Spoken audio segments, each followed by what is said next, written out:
ഹരി ഓം ശ്രീമന്നാരായണീയം ദശകം 15 കപിലോപദേശം ശ്ലോകം 9 ഇതി സുവിദിതവേദ്യാം ദേവ ഹേ ദേവഹൂതിം കൃതനുതിമനുഗൃഹ്യ ത്വം ഗതോ യോഗി സംഘൈഃ വിമലമതിരധാസൗ ഭക്തിയോഗേന മുക്ത ത്വമപി ജനഹിതാർത്ഥം വർത്തസേ പ്രാഗുദീച്യാം. ഹരി ഓം.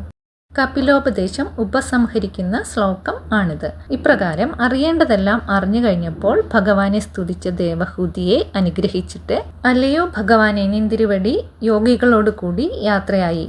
മനഃശുദ്ധി ലഭിച്ച ആ ദേവഹൂതി അനന്തരം ഭക്തി യോഗം കൊണ്ട് മോക്ഷം പ്രാപിച്ചു. നിന്തിരുവടിയാകട്ടെ ജനങ്ങളുടെ നന്മയ്ക്ക് വേണ്ടി വടക്ക് കിഴക്കേ ദിക്കിൽ ഇപ്പോഴും പാർക്കുന്നു. കപില യോഗീശ്വരൻ ഇപ്പോഴും വടക്ക് കിഴക്കേ ദിക്കിൽ ഭൂമിയുടെ അടിയിൽ സ്ഥിതി ചെയ്യുന്നുണ്ടെന്നാണ് വിശ്വസിച്ചു വരുന്നത്.